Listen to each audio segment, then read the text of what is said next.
Do půlnoci objednáš, ráno v Alza Boxu máš. Jsme v Alze a právě tady v této zasedačce vznikla myšlenka super rychlého doručení zboží. V Alze se rozhodli, že nic není nemožné a proto si můžete večer vytvořit objednávku a ráno, než se probudíte, ji už máte nachystanou prakticky kdekoliv po celé České republice. A pokud ke své objednávce přidáte ičo, dostanete na 3 měsíce lepší ceník. Tak to vyzkoušejte, objednejte a teď se jdeme přesunout do 5 Reasons. Dalibor Cicman během 10 let dostal Jim Beam z 0 na 4 miliardy korun ročního obratu a stal se EY podnikatelem roku. Jeho produkty si kupují v 15 zemích a můžete je vidět u nižších stovek ambasadorů po celé Evropě. Dalibor je CEO, který staví na číslech a o firmě má dokonalý přehled. A o jeho přehledu, včetně pohledu do fungování Jim Beamu, si můžete právě teď pustit vše na 5 Reasons. Dobrý den, vážení posluchači, vítejte opět v pražské Alze. Dneska mám naproti sobě Dalibora Cicmana, zakladatele Jim Beamu. Dalibore, vítej u nás. Ďakujem samo za pozvanie, zdravím divákov a poslucháčov. Jdeme hnedka na prvních 5 důvodů, respektive tentokrát věcí, nejsou to úplně důvody. Zajímalo by mě, v čem se nejvíc změnil za posledních 10 let, protože to bylo období, kdy Jim Beam vyrostl na obrat přes 4 miliardy korun, prakticky z nuly, kdy jsi ho zakládal. Tak co změnilo nejvíc tebe? Tak hneď na úvod ťažká otázka. Tak myslím si, že som sa akoby manažersky posunul po veľa ako keby úrovniach. Taká akoby prvá zásadná bola, že ten Jim Beam je projekt, kde som sa zameral na jednu vec, predtým som žongloval s viacerými loptičkami. A potom druhá taká vec je, že keď tá firma rastie, tak je potrebné sa naučiť delegovať. To si myslím, že je problém možno veľa malých firiem alebo malých podnikateľov. A myslím si, že som sa významne posunul možno v oblasti chápania tvorby hodnoty pre zákazníkov a to, čo trh vie odceniť. Tomu venujem dosť času, tak som sa tomu aj v tom aj dosť posunul. Pojďme rovnou na první kartu. Můžeš vybrat jakoukoliv. OK, tak vyberám první a je to 3. Tak pod 3 máme otázku, jaký seš manažer? Tak to jsme trošku teďka naťukli v tom, v čem se změnil, tak možná pojďme popsat tu charakteristiku toho, jak by ses popsal jako manažer. Tak v prvom rade vyvíjajúci sa. Čiže ja som v minulosti bol veľmi vecný, pragmatický. Myslím si, že v súčasnosti sa snažím dávať dôraz na rozvíjanie si vzťahov s kolegami. Myslím si, ale že stále si myslím, že som ako relatívne vecný, pragmatický. Myslím, že som ako keby dosť sa snažím využívať nejakú moju expertízu, ktorú som si roky budoval, business intelligence, tak rozhodovať sa na základe čo najviac zdrojových podkladov a robiť lepšie rozhodnutia rýchlejšie. No a myslím si, že som aj dosť taký, že prísny, v prvom rade prísny na seba, ale aj na pracovníkov, ktorí so mnou akoby úzko spolupracujú reálne. Ja spolupracujem našich 600 kolegov tak intenzívnejšie možno s 10. Čiže tých si snažím ako dosť pečlivie vyberať a potom ako dať tomu veľký nejaký commitment a intenzívnu spoluprácu. V čem si přísný na sebe? Jako spočívá to v nějakým denním režimu nebo v čem vlastně spočívá ta přísnost?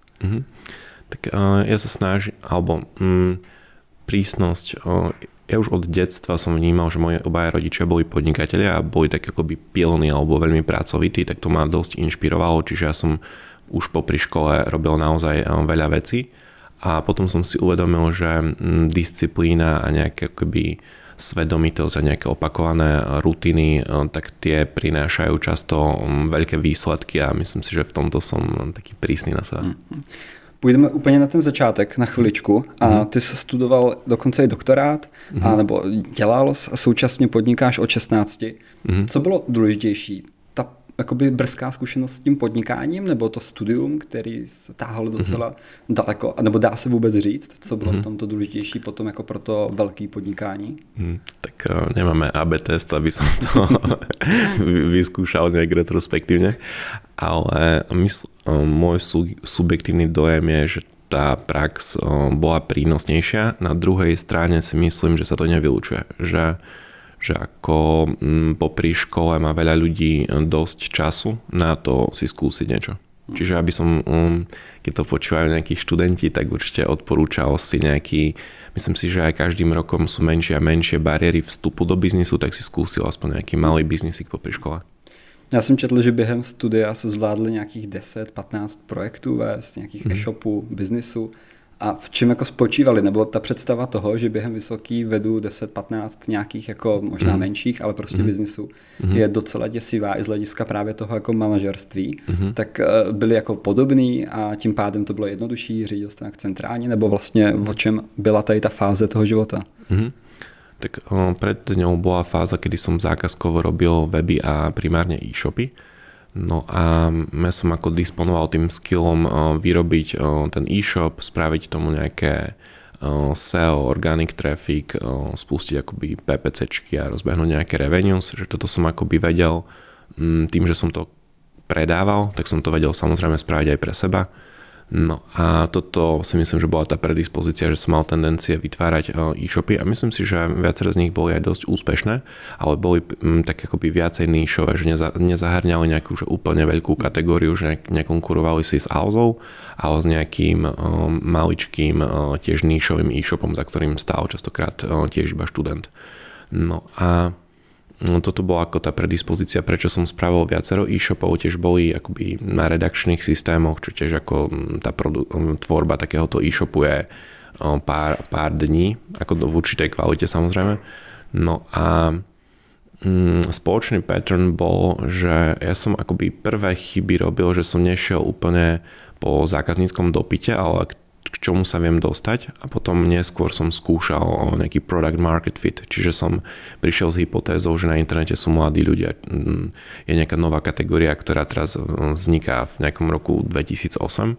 Som založil e-shop so sedacími pytlami. No a to bol vtedy taký nový produkt. No a vtedy som akoby išiel s tou hypotézou, že tento nový produkt si kupujú väčšinou mladí ľudia a budú si to kupovať cez internet.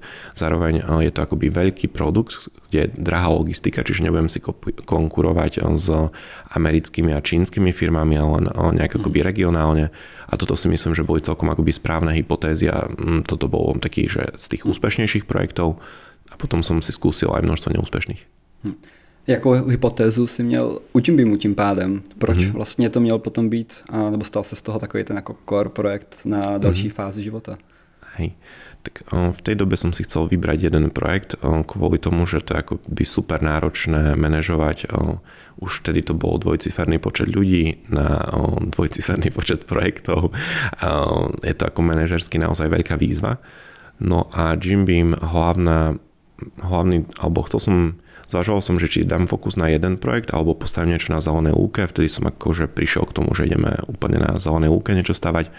No a tá prvá predispozícia bola, že hľadal som kategóriu, ktorá rastie, čiže pozeral som si rôzne analýzy alebo nejaké forecasty kategórií, ktoré budú rásť v tomto regióne.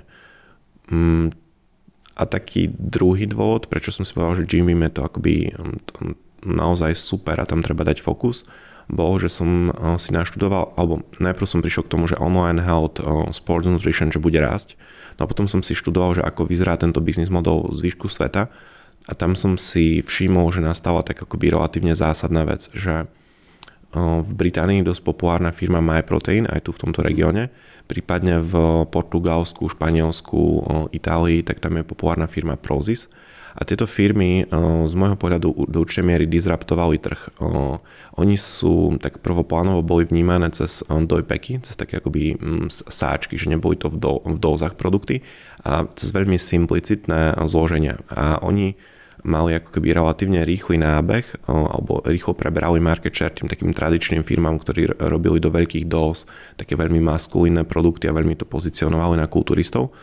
A to prebiehalo niekedy v roku 2010-2011 a ja som si hovoril, že podobná disrupcia tejto kategórie pravdepodobne nastane aj v tomto regióne a myslím si, že to bude pravdepodobne v následujúcich do 5 rokov, takže bude skvelé sa na toto zamerať v tomto regióne, že možno by som vedel chytiť ten trend, že budeme robiť druhý MyProtein alebo druhý Prozis v tomto regióne.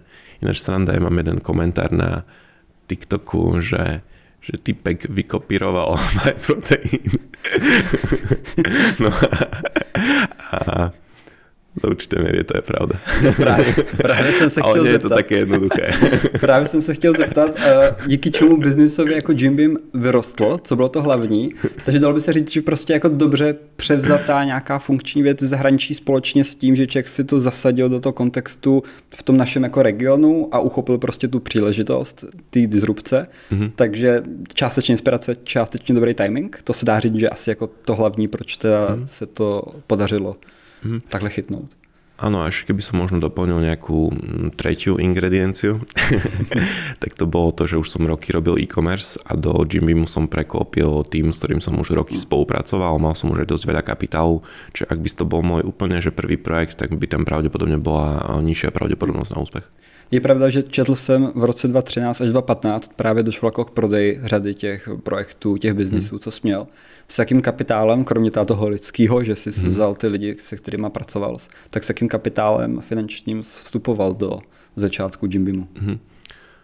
Tak je to niečo cez 100 000 eur, niekde medzi 100 a 150 000 eurami, že nenaol sa akože super veľký kapitál. Na druhej strane toto už je kapitál, ktorý má vie odlíšiť od tej akoby masy, dajme tomu študentov, ktorí to len tak skúsia popri škole. Tržby přes 4 miliardy. Jaký segmenty se na tom nejvíc podílí? Pojďme třeba jako na top 3, top 5. Vzhledem k tomu, že ty jsi přes data, tak proto se ptám takto. Myslím si, že to máš v hlavě. Segmenty myslíš ako kategórie? Jo, jako kategorie. Tak my to máme ako niekoľko úrovní kategórií, aby som najprv povedal iba tak veľmi high level. Najväčší podiel na tržbách nám tvorí tá kategória Sports Nutrition, čiže proteíny, kreatíny a tieto veci a toto robí nejakých 40%. 30% nám tvoria, my to voláme funkčné potraviny, to sú také, že arašidové maslá, rôzne proteínové jogurty, múky a tyčinky a podobne. Áno, takéto veci. Toto tvorí nejakých 30% a po 15% tvoria ďalšie dve kategórie a to je fitness oblečenie a vybavenie gymov, čiže to je dokopy 100% a to sú 4 také hlavné kategórie. No a potom, keď ideme o úroveň nižšie, tak tam už je ako veľká granularita, lebo tam je akoby naozaj veľa kategórií, ale taká najsilnejšia sú stále servátkové proteíny. Tie nám alebo nebudem úplne zachádzať do detailu, ale tie servátkové proteíny sú také, že jednoznačne najsilnejšia, potom je trošku odskok a idú tam arašidové maslá, sú veľmi silná kategória, kreatíny, pretréninkové stimulanty. To by som tak povedal 4. Dá se říct, jestli jste spokojeni tady s tím jako složením toho, co se jak prodává, nebo je tam něco, na co chcete teďka víc cílit a vlastně upravit ten poměr, třeba snížit závislost na těch proteinech, který dělají těch 40%? Tak to úplne neuvažujeme. Skôr uvažujeme nad tým, že chceli by sme budovať lifestyleovú značku a ona už je spojená aj s oblečením, aj s nejakým príslušenstvom. Čiže my by sme chceli robiť to, že keď človek v strednej a východnej Európe si povie výraz fitness, tak jedna z prvých asociácií bude Jim Beam, že chceli by sme robiť takú akoby veľmi silnú mentálnu dostupnosť alebo mentálnu asociáciu s tým výrazom fitness, cvičenia a podobne. A viac menej to bol aj dôvod, prečo sme zalistovali dosť veľa produktov v kategórii accessories, že tí ľudia si to nejak prirodzene spájali. Na konci dňa to je dosť iracionálne, že robíme proteíny, trička a činky. Na druhej, ako s takým možno oldschoolovým pohľadom, že kedysi, keď robil Báťa, tak on by nezačal robiť k topánkam, neviem čo, nohavice a podobne. Dnes si myslím, že sa to posúva ten business model direct to consumer práve k takýmto asociáciám, že niekto ako má mentálne silnú dostupnosť alebo spojenie s určitou kategóriou a už rovno spravíme one stop shop, že ho vieme akoby kompletne obslúžiť v tejto kategórii a analyzujeme, že ako míňajú ľudia peniaze v tejto kategórii a toto by sme chceli ako keby kopírovať. Čiže čiste tak ako keby nad tým uvažujem, že chceli by sme mať väčší podiel kategórie fitness oblečenie, pretože akože je to super veľká kategória a nestačí 15% podiel revenues, ale ako keby nepozeráme na to tak, že chceme primárne diverzifikovať riziko. Jakou roli v tom hrají vlastní značky? A mají hrát do budoucna, protože to se vyvíjelo postupně s Jim Beamem. Mám pocit, že 3-4 roky zpátky začaly jako vlastní produkty, myslím tím z hlediska právě, jak to říct, stravy, dejme tomu, a těch doplňků. Tak jakou roli do budoucna mají hrát právě vlastní značky v Jim Beamu? Ja by som ťa samo poopravil, že tie vlastné značky, alebo tá naša primárna prvá značka, ktorá je značka služby, ako e-commerce Jim Beam a zároveň fyzických produktov Jim Beam, tak s tou sme začali pár mesiacov po vzniku firmy. Tam sme kúpili takú menšiu slovenskú značku, ktorú sme kompletne rebrandovali na značku Jim Beam. No a my sme od začiatku ako mali ten mindset, že ideme akoby robiť taký multi-brand store, že tam bude akoby viac alebo brand house a bude tam ako keby významný podiel vlastných značiek, ale úprimne nemáme ako keby záujem, alebo nemáme interné KPIčka, že chceme zvýšiť podiel vlastných značiek.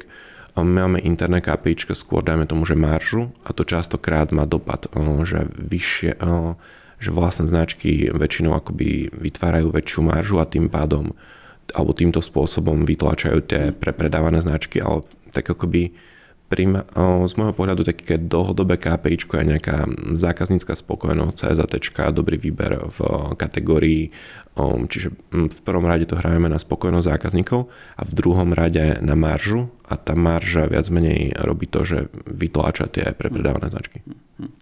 Vy jste v roce 2020 dostali 6 milionů euro, 4 miliony od soukromých investorů přes Crowdberry, 2 miliony od státní společnosti Slovak Investment Holding. Kdy se to dotáhlo? Rok 20 byl divoký a stihli jste to ještě před covidem, nebo už se to dotahovalo potom během vlastně pandemie? Tak je to taká dosť dlhý príbeh.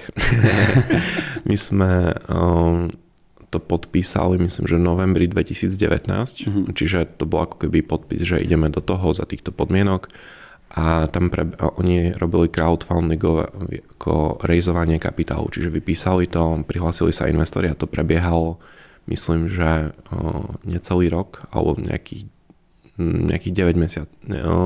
Presne to bolo 11 mesiacov v podstate. To prebiehalo, čiže 11 mesiacov oni rejzovali ten kapitál a nám poslali až po 11 mesiacoch peniaze. A to bolo úplne, tam myslím, že pandémia začala tak až február, marec, ako v našom regióne. Čiže tam sme mali ako relatívne 5 mesiacov rozdiel a absolútne sme vtedy v september, tesne pred načerpaním toho kapitálu, netušili, že bude nejaká pandémia. Vím, že je to do jisté míry věštění z křišťálové koule, ale kdyby k tomu podpisu mělo dojít v březnu, v dubnu, myslíš si, že by se ta investice dotáhla, že by ta pandemie to ovlivnila, dá se to říct? Nebo prostě ta vaše jako propozice byla tak třeba kvalitní, že prostě by ani tady ta situace v tom světě nemusela mít na to úplně vliv?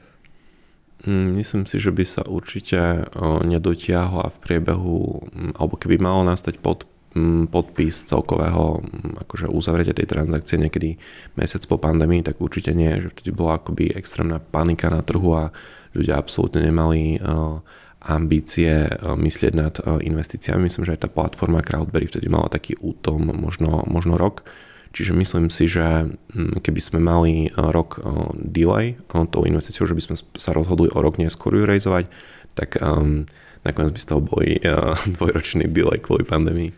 Proč zrovna Crowdberry a soukromí investoři? Ptal jsem se na to i Petra Hejdučka, kteří taky přes Crowdberry nabrali kapitál. Tak mě zajímá i tvůj pohled, proč jste se rozhodli jít touto cestou.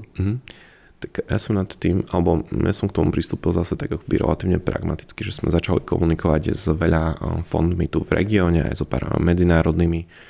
A prvá vec bola nejaké akoby motivácie tých fondov, čiže niektoré majú ambíciu prebrať majoritu, niektoré majú ambíciu sa nejak významnejšie podieľať na riadení firmy. No moja tak akoby požiadavka bola, že chcem iba finančného investora, že nechcem, aby významne participoval na riadení firmy. No a toto spĺňalo Crowdberry, čiže oni tam to funguje takým spôsobom, že zamestnanci firmy Crowdberry dostanú mandát od investorov, aby jednali v ich mene a oni nemajú žiadnu expertízu na riadenie firiem, nemajú s tým žiadne skúsenosti, čiže tým pádom nemajú ako keby, alebo myslím si, že ak by sa pokúšali nejak participovať na riadení firmy, tak by to nebolo v záujme investorov, ktorí im dali mandát. Mě zaujalo v jednom rozhovoru, ty jsi tam mluvil o vlastních DNA testech, o interpretování dat právě potom jako v uživatelském účtu a nějaký, jak to říct, personalizaci jako potom toho doporučení, co si mám přesně kupovat za ty doplňky, za vitamíny a podobně. Jak je ta myšlenka daleko a je to něco, co fakt chcete zrealizovat. Já jsem se díval, že vy už tam jako prodej DNA testu máte, myslím, že i krevních, je tam jako na to kategorie, ale vlastně nevím úplně, jak daleko je případně to, že by mě to přímo jako doporučovalo na základě třeba nějakých pravidelných vyhodnocování dat, co si mám přesně kupovat a podobně. Tak je to u nás ako keby interný projekt a nie je to akoby vonku listnuté na produkcii, aby to vedelo si to niekto akoby skúsiť. A my sme si spravili tak akoby veľmi jednoduchý interpretačný software k RAW súboru genómu a teraz uvažujeme nad nejakými konceptmi, že ako s tým pracovať. Je to ako keby je to taká relatívne náročná výzva, alebo nie je to náročné v tom, že vedie to nejako interpretovať, ale keď chceme sa nejak významne odlíšiť od existujúcich firiem, ktorých je akože extrémne množstvo, tak potrebujeme tam prísť nejakou zásadnou inováciou a práve nad tým uvažujeme, či napríklad veľké jazykové modely by to nemohli byť. Na druhej strane tie veľké jazykové modely sú často black box a cez black box dávať zdravotné rady nie je úplne bezpečné alebo zodpovedné. No a teraz sme vo fáze, že si to interne skúšame a zamýšľame sa, ako spraviť niečo, čo bude odlišné oproti tej mase firiem, ktoré robia interpretáciu. A tá odlišnosť nemusí byť len akože v tom, že čo budeme komunikovať, ale skôr na pozadí, že ako to budeme my analyzovať.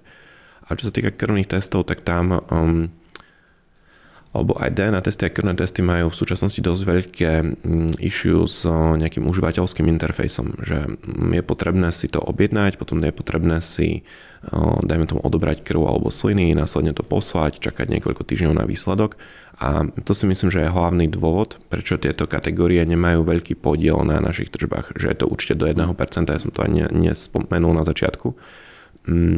Ja si myslím, že v tých krvných testoch tiež pravdepodobne v následujúcich rokoch dôjde k nejakej zásadne. Obidve tieto témy riešime primárne kvôli tomu, že otázka času, kedy tam nastane, alebo ja si myslím, že veľká pravdepodobnosť, že tam v následujúcich rokoch nastane nejaká zásadnejšia disrupcia a my chceme mať ako ready veci na to, ako sa na tom podieľať. No a pri tých krvných testoch skúšame iné interfejsy, že dajme tomu, teraz existujú taký akoby nový trend je, že chemická reakcia krvi s nejakou látkou vytvorí určité odtiene farby a to sa dá analyzovať aplikáciou z mobilu a podľa toho identifikovať množstvo tej látky v krvi. A toto si myslím, že môže byť jeden z tých game changerov, že to významne zlácni tú kategóriu, že nie je potrebné posielať logistikou testy tam, späť, rozbor v laboratóriu, individuálny prístup, triedenie, celá tá logistika okolo toho, že stačí poslať to a mať okamžite výsledok. Tak toto napríklad by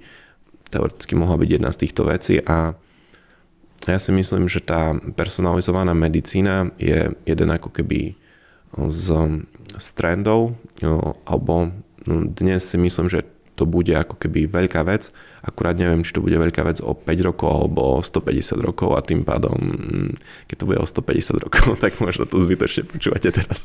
Pro další generace minimálně. Je tady v tomto nějaká i velká překážka na straně jako legislativy, protože když nad tím pak přemýšlím, tak samozřejmě vy byste v tom uživatelském rozhraní pracovali se spoustou osobních dat o těch uživatelích, tak předpokládám, že i tady v tomto asi ta příprava nebude úplně jednoduchá. A člověk se dostává samozřejmě asi i do nějaký jako regulace oblasti prostě obecní medicíny a zdravotnictví, kde víme, že to je jako jedna z nejpřísnějších oblastí. Tak áno, toto je jeden uhol pohľadu. Druhý uhol pohľadu je, že tie bariéry vstupu limitujú konkurenciu, čiže aj tá kategória napríklad Sports Nutrition je tiež ako dosť regulovaná. Nie je až tak regulovaná ako liečivá, ale je viac regulovaná ako potraviny.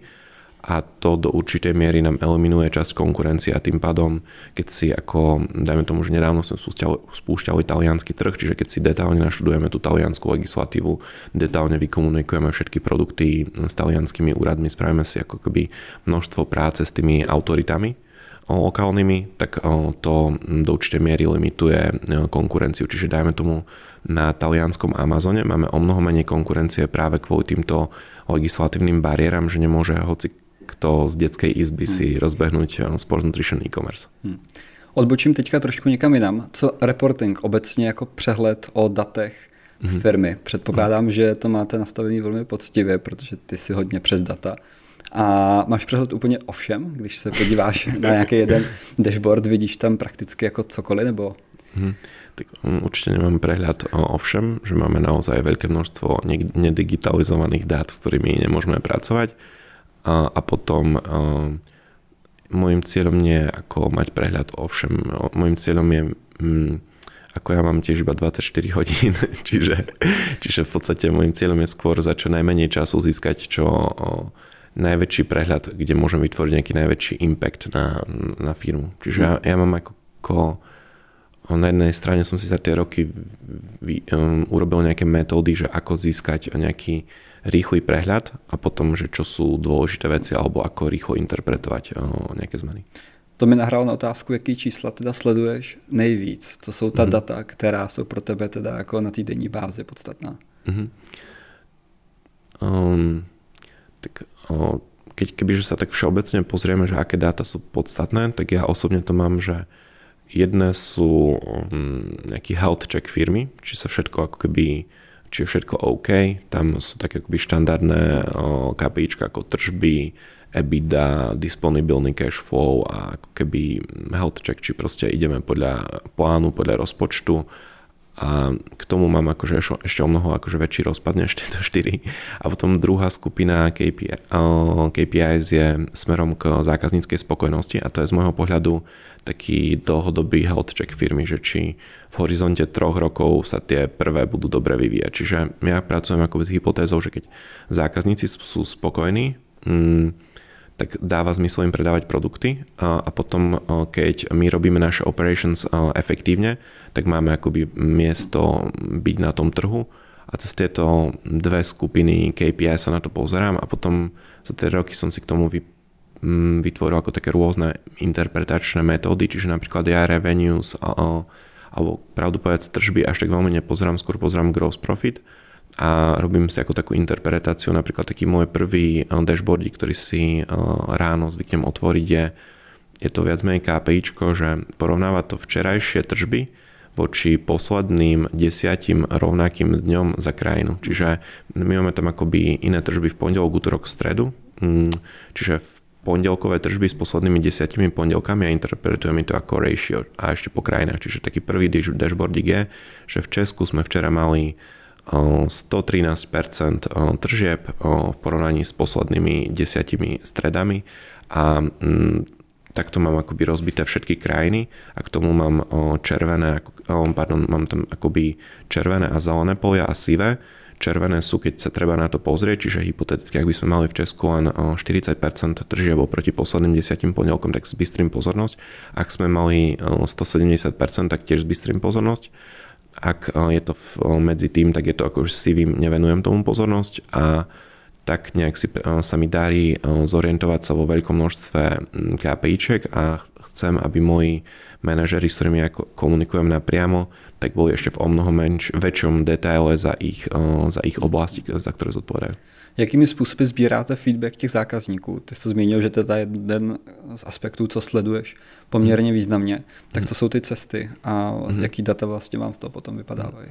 Tak v prvom rade zberáme všetky také štandardné feedbacky, čiže dajme tomu, že veľmi štandardné sú CSAT, MPS, alebo to sú také možno najpopulárnejšie. Potom my si doťahujeme, máme konektory z third party, z treťostranových takých hodnotiacich stránok typu Heureka. Máme to viac menej vo všetkých krajinách, čiže v Maďarsku je napríklad Aruš, Kerešu, v Taliansku je veľmi populárny Trustpilot a oni už zberajú, oni majú každý svoje iné feedback formy, zberajú množstvo iných feedbackov. Toto si doťahujeme do nášho BI-ka a tiež si to dávame do pomeru s rôznymi vecami.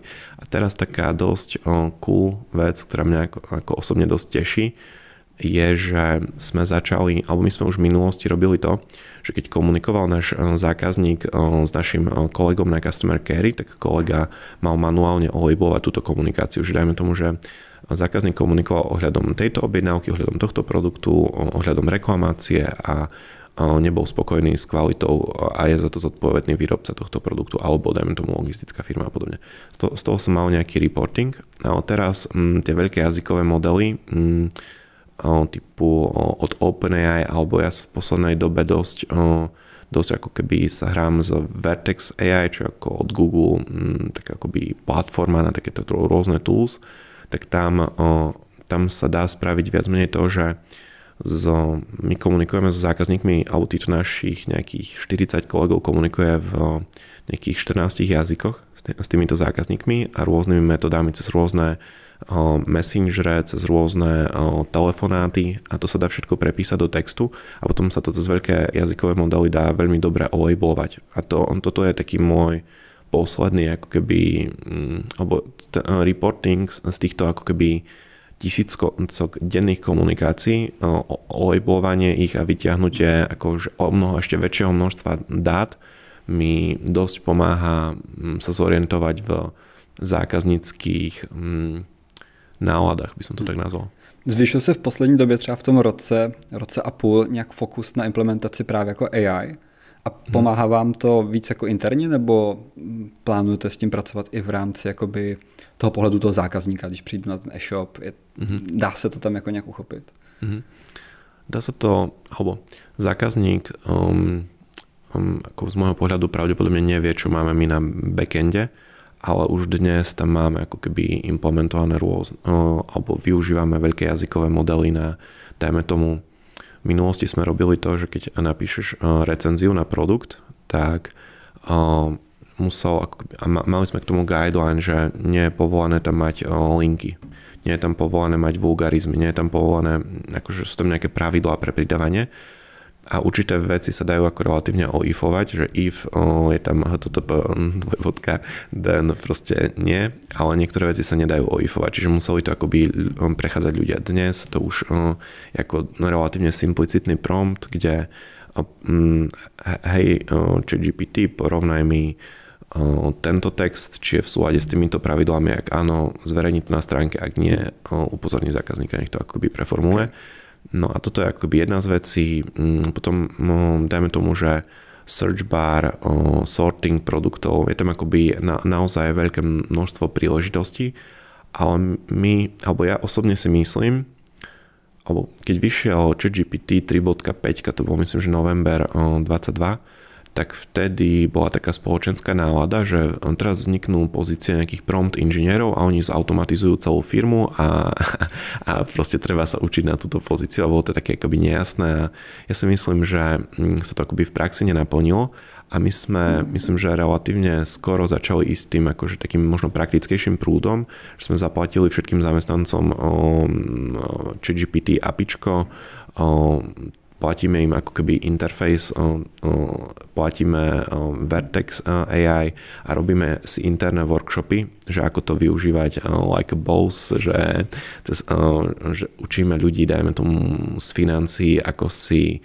ChatGPT zintegrovať z Google Spreadsheets a tým pádom významne automatizovať prácu. No a toto je podľa mňa ten akoby v odzvukách správny prístup, pretože ako CEO som veľakrát veľmi milo prekvapený, že čo všetko sa nám podarilo zautomatizovať a nedávno som čítal taký veľmi zaujímavý článok, ten hovoril o tom, že ktorá práca sa najviac automatizuje vďaka veľkým jazykovým modelom. Primárne išlo o také simple environment joby, že nejaké personal assistance alebo určité také obory, v ktorých ja napríklad mám že skoro nulový že dajme tomu právnici, že práca právnikov môže byť významne automatizovaná a jeden právnik môže vďaka veľkým jazykovým modelom spraviť prácu, dajme tomu za 4 právnikov, ale to by podľa mňa vrcholový manažment u nás vo firme nevedel tým ľuďom ako keby neže predpísať alebo za nich to spraviť. Čiže my tam potrebujeme bottom-up spôsob rozdistribuovať všetkým prístup k technológiám, dať im ako nejaké inšpiratívne workshopy v zmysle, že dá sa aj toto a vy vymyslíte, na čo sa to dá vo vašom obore a toto si myslím, že nám dosť pomáha, že my to využívame relatívne vo veľkom rozsahu a myslím si, že je to jedna z metód, ako bojovať s komplexicitou pri raste. Že keď firma akoby rýchlo rastie, tak my sme od začiatku firmy ako by sa s tým potrebovalo nejak vysporiadať, že keď sa zväčšia revenues 2-krát, tak aby sa náklady nezväčšili 3-krát alebo headcount 3-krát, tak na základe toho sme sa snažili dosť pracovať s rôznymi automatizáciami, RPAčkami, nejakými klikacími botmi a my si vyvíjame strašne veľa custom softvéru in-house a tým pádom toto nám dosť pomáhalo a toto vnímam ako ďalšiu metódu, ktorá nám pomôže, že keď zdvojnásobíme revenues, tak pravděpodobně výrazně méně zvýšíme náklady a velikost týmu. Co práce na dálku a home office? To možná trošku souvisí právě s tou automatizací AI, což to může umožňovat a nebýt pořád v kanceláři. Zároveň jsem četl, že ty máš k tomu relativně pozitivní přístup, minimálně to někde zaznělo. A tak jak to u vás funguje v Jimbimu? Samozřejmě chápu, že jsou ta pozice jako skladník, kde asi úplně home office nepůjde, ale spíš z hlediska potom nějakého třeba managementu anebo prostě těch jako officeových pozic, tak jak to máte? Tak my to máme decentralizované, čiže povedali sme, že nech to spravia manažéri rozhodnutia v ich tímoch, že ako to má byť. Ľudia, s ktorými ja spolupracujem, tak oni by default proste chodia do ofisu a ja som im to ani nejak nepredpísal alebo nepovedal, že by som možno som to nejak spomenul alebo možno nejak poznajú ako môj postoj, že pre nejakú intenzívnu komunikáciu a nejaké budovanie vzťahov je to výhodnejšie než pracovať remote, ale nemáme to v rámci celej firmy predpísané. Máme v rámci celej firmy predpísané, že strední manažéri rozhodujú o tom, či ich tým rozhodujú aj o nábore. To je tiež akože významná vec, že keď nahajrujeme niekoho jedného člena týmu zo Stravy, druhého z Košic, tretieho z Liberce, tak ako je dosť náročné, aby sa stretovali v office. Čiže to je akoby prvé rozhodnutie. A druhé rozhodnutie, keď už aj dajme tomu, že máme celý tým v Prahe, tak či bude alebo nebude chodiť a či bude chodiť 3 alebo 4 dní alebo jeden deň alebo random. No a ja si myslím, že niektoré joby sa robia efektívnejšie z home officeu. Na druhej strane si myslím, že pre budovanie vzťahov a dobrú náladu v tíme je potrebné sa aspoň raz za čas stretnúť. Ale my sme k tomu pristúpili, že sa snažíme stretávať cez rôzne ako keby iné príležitosti, než ako keby fyzické meetingy. Napríklad keď riešim, že super zložitú tému, tak vtedy sa snažím zrealizovať offline meeting. Myslím si, že to častokrát pomôže, ale na triviálne veci mi to ako nedáva veľmi zmysel mať offline meeting, keď ten online vie byť porovnateľne efektívny. A niektoré pozície si myslím, že sa dajú robiť lepšie remote, niektoré lepšie on-site. Napríklad vývojári si myslím, že fungujú relatívne dobre na home office-och. Ale na druhej strane sa snažíme im vytvárať interfejsy, aby sa fyzicky stretli s kolegami, čiže chodia, dajme tomu, na nejaké hackathony, na nejaké konferencie spolu. Robíme množstvo eventov v ofisoch, čiže tam nechodia pracovať, ale zabávať sa. Že pracují doma, v kanceláři se baví.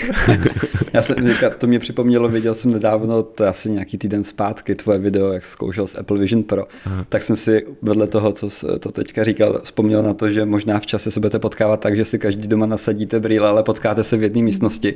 Takhle si na dálku potřesete rukou. Hej, ja som zase pozeral takú štúdiu, že pri komunikácii offline sa vyplavuje oxytocín, hormón lásky a že to akoby upevňuje vzťahy a vytvára ako keby potláča kortizol, čo je stresový hormón a tým pádom tí ľudia sú viacej v chile a majú možno lepšie vzťahy, keď sa takto stretajú offline.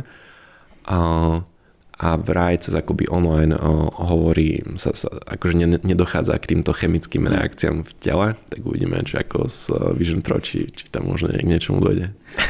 Uvidíme zároveň, co je pod druhou kartou. Můžeme vytáhnout a podívat se na další otázku. OK, tak druhá karta je číslo 1. Jak moc pro tebe bylo důležité studium business intelligence, obecně prostě data? Podle toho, co jsi mě doteďka všechno řekl, tak jsem pochopil, že asi relativně dost, že stojíš obecně dost na datech, ale... Tak zase ako neviem úplne objektívne povedať, že aké by to malo dopad, že keby som napríklad rovnaký objem času investoval do štúdia controllingu alebo ja neviem čoho, nejakého typu marketingu, takže aký by to malo dopad, ale ja som si ako keby už v minulosti ako zadefinoval, že sú určité expertízy, do ktorých chcem investovať veľa času. Napríklad myslím si, že pre nejakého foundera alebo CEO je dosť potrebné ovládať aj HR. Čiže to je ako keby expertíza, kde som sa akoby rozhodol, že do toho budem investovať čas do štúdia a posuniem tú svoju expertízu a bude to v súlade s mojimi dlhodobými cieľmi. A to business intelligence bol tak akoby skôr pragmatickejší, alebo myslím, že v tej dobe som ešte takto neuvažoval, to súviselo skôr s nejakou passion pre finance, ekonómiu a informatiku a toto je tak akoby relatívne že spojenie do jedného. Ty jsi v roce 2021 pro Czech Crunch, vždycky, když začnu takhle větu, tak většinou Czech spozorní, řekl, že do 5 let se chcete dostat na frankfurtskou burzu jako první slovenská firma a s obratem přes 4 miliardy, že to je jako podmínka, že minimálně 4 miliardy musí být obrat. Tak to druhý je splněno, kdy přijde to první, teda, to je ta otázka. Ale respektive, jestli se tam nezměnila zároveň ještě v tomto nějak ta jako vize z toho roku 2021. Jestli pořád míříte na tu frankfurtskou burzu. Aha. Ja som to spomenul v rámci interview a z toho bola potom titulka. Takže som na ten článek narazil. Zafungovalo to. No a ja by som možno ešte dal k tomu tak akoby dovetok, že ja nevnímam ako IPO, ako môj exit, alebo že cieľ mojej kariéry a potom už budem na pláži piť mojito. Je to nejaký milestone, veľký milník v mojej kariére, je to veľký milník pre firmu, ale je to len milník, že proste je to na konci dňa nejaká koekvitová operácia. Ale je na to potrebná niekoľkoročná príprava. Je to naozaj je potrebné splniť veľa kritérií. Ja si myslím, že ešte nemáme splnené kritériá napríklad na tú frankfurtskú burzu. My to inak celkom ako interne riešime.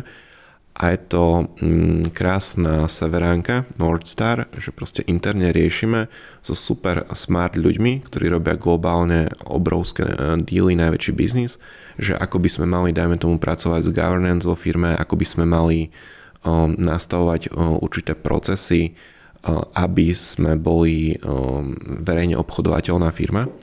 No a toto je, teraz ma napadá taká ako motivačná vážka, cesta je cieľ, ale že to, že to viac menej robíme, tak nás akoby dosť baví, naplňa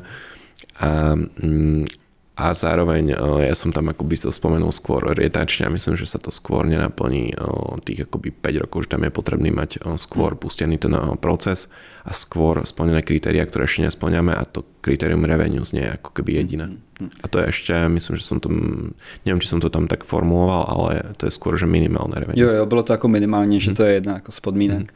A proč Frankfurt, proč ne třeba Londýn? Ono zase asi tolik na výběr není, když jsou jiné varianty, ale... Tak ako zvažujeme viacero variant, možno keby sa nám nie až tak ekonomicky darí, tak zvažíme nejakú menšiu burzu. Jedno z kritérií je často aj nejaký market share, čiže my teraz ako keby celkom sa zameriavame na ten DACH región a budovanie market shareu na týchto trhoch, čiže to môže byť ako odfajknutie si ďalšieho kritéria. Ty zmínil, že nějaké jakoby přípravy, nebo jak to nazvat, probíhají spíš z pohledu toho, že už diskutujete ta témata, která jsou důležitá pro to IPO. A je už třeba jasný, s kým byste do toho šli, kdo by byl ten partner? Předpokládám, že ten, kdo je zapojený teď už do té diskuze, tak pravděpodobně by asi toto měl na starost. Hej, tak ja by som ako nerád spomenul konkrétnu firmu, myslím, že aj máme nejakú MPčku podpísanú. Říkáš, že jak bys odsud odcházel, tak by to bylo drahý, jo? Ale myslím si, že je výhodné dlhodobo komunikovať s nejakými poradcami pre hociakých ako keby možno už aj stredne veľké firmy, že byť stále v komunikácii, mať komunikáciu možno aj s nejakými že veľkými VC fondmi, budovať si nejak reputáciu a vzťah s potenciálnymi budúcimi obchodnými partnermi. Myslím si, že je to smart kvôli tomu, že veľakrát je to aj obchod ako ľudia s ľuďmi a a ten vzťah sa pravdepodobne nedá vybudovať cez 30-minútové prezentovanie pitch decku. Já budu zase citovat. Na každý rok si pak nastavujeme dílčí cíle. V roce 2019 to byl funding, příprava procesu, v roce 2020 nový trhy, produkty, kategorie, letos je rok škálování, což byl ta rok 2021, příští rok je o maržích a předplatném, 23 a 24 rok o další mezinárodní expanzi. Rok 25 jsme si teďka řekli. 23-24, kde se teď nacházíme, je ta mezinárodní expanze. Jak se daří, jak se vlastně vyvinula a jaký jsou případně třeba kroky teďka na ten rok 24? Jsme furt relativně na začátku, takže... Super. Tak my máme ako také all hands meetingy a tam sa snažíme celej firme komunikovať naše kvartálne a ročné ciele. My sme minulý rok mali cieľ naberať market share v Itálii a toto sa nám... alebo ja to hodnotím ako veľmi úspešný projekt. My sme ten trh, si myslím, že nadhodnotili náročnosťou. My keď sme expandovali do Poľska, tak sme očakávali, že Itália bude ešte ťažší trh.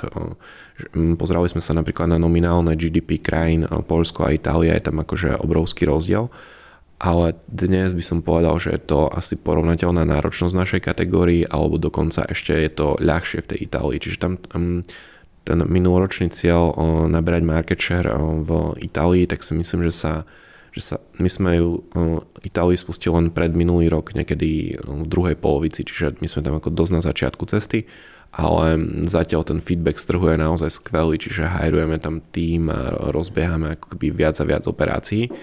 No a teraz pre tento rok sme si dali cieľ práve ten DACH región, čiže teraz robíme dosť veľa operácií, alebo dosť veľa aj môjho akoby fokusu, ale aj fokusu vrcholových manažérov a dajme tomu to, že to komunikujeme do celej firmy, je podľa mňa super výhodné v tom, že u nás napríklad priority na IT robia product ownery v nejakej akoby kooperácii so stakeholderami, ale keď celá firma to má jednoznačne odkomunikované, že DACH región je priorita a my dajme tomu, že prioritizujeme na mesačnej báze 1000 features, tak ja ako CEO nemám do toho akože veľký dopad, ale keď ako CEO sa postavím pre celú firmu a poviem, že priorita je DACH región, tak si myslím, že to potom bude mať dopad na tých 1000 prioritizácií za mesiac a tým pádom dostanú väčšiu prioritu features, ktoré podporujú ten náš akoby ročný cieľ.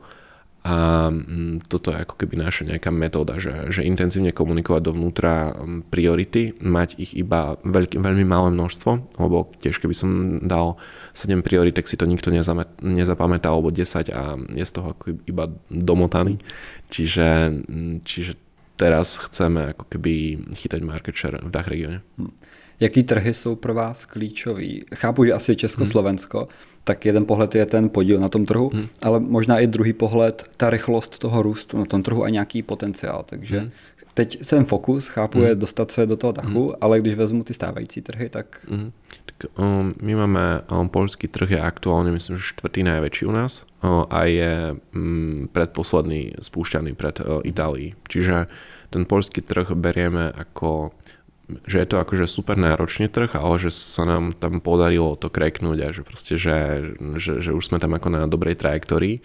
No a ja si myslím, že je dosť možné, že skončíme tento rok, že to bude prvý, náš najväčší trh. No a tým pádom je to z môjho pohľadu taká, ako nekomunikujeme do firmy, že je to strategická priorita, že features akože vyberajte medzi 4 trhmi, ale že proste samozrejme tá priorita je ako jedna.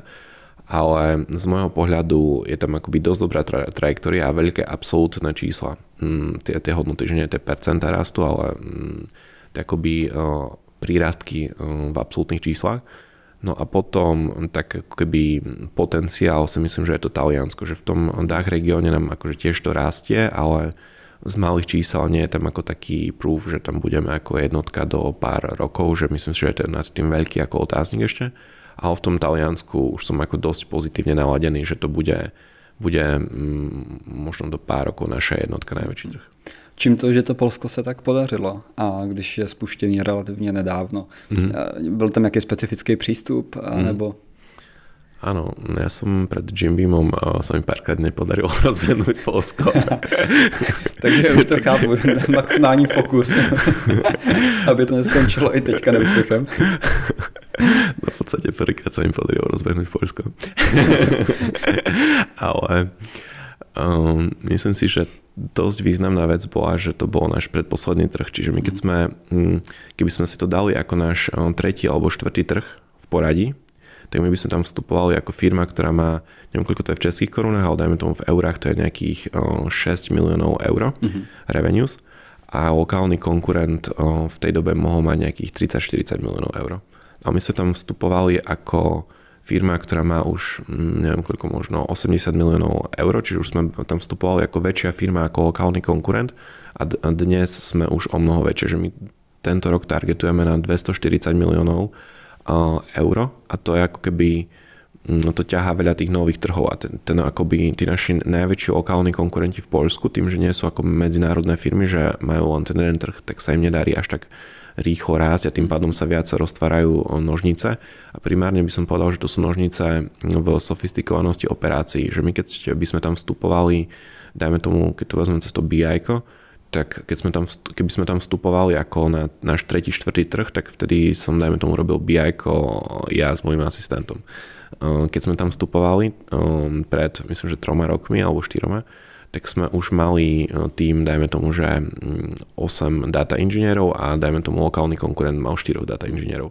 No a dnes my už máme nejaké, myslím, že teraz ideme spraviť tretí tým ako keby data inžinierov a už ako keby sa viac a viac vzdialujeme v sofistikovanosti operácií lokálnemu konkurentovi. To je možná zajímavý, jaká byla posloupnost těch trhů, ten třetí a čtvrtý, protože vnímáme, že většinou buď teda míří jako z Česka do Polska, potom samozřejmě klasická cesta Slovensko, Maďarsko, Rumunsko. Tak vy jste šli jakou cestou? Třeba, že vezmu další 3, 4, 5 trhů potom po Česku, Slovensku. Ja som mal skúsenosť s medzinárodnou expanziou ešte pred Jim Beamom a tam mi dosť fungoval juhovýchod a aj s Jim Beamom to viac menej fungovalo a bolo to zase informované rozhodnutie. Čiže my sme si spravili ako keby business plan, že koľko budú stať PPCčky, koľko bude stať brand awareness. Pozreli sme sa, že pay per click, dajme tomu, že v Poľsku stojí 40 centov na rovnaké slovo, ako v Maďarsku stojí 10 centov. To je indikátor nejakých prvých kostov na akvizíciu prvých zákazníkov, ale aj z môjho pohľadu sofistikovanosti konkurencie alebo síly konkurencie, že koľko ľudí sa biduje o to prvé miesto na to kľúčové slovo. No a podobných podporných ako KPIčiek, ako napríklad cost per click KPIčko, že koľko sú ochotní dať lokálni konkurenti za klik na nejaké kľúčové slovo, ktoré súvisí s našim sortimentom, tak akoby výstupom týchto analýz bolo, že najlacnejšie sú väčšinou krajiny, ktoré sú už mimo EÚ, lebo tam je zase veľká bariéra vstupu. Keď niekto chce vstúpiť na, dajme tomu, že bosniansky trh, tak musí fakt veľa ako keby veci preto urobiť s lokálnymi úradmi, s predclením a ako keby je to fakt veľký voprus vstúpiť na taký trh.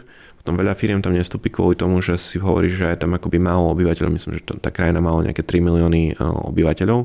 Oni majú relatívne nízke GDP per capita, čiže ako nie je tam akoby veľa peňazí.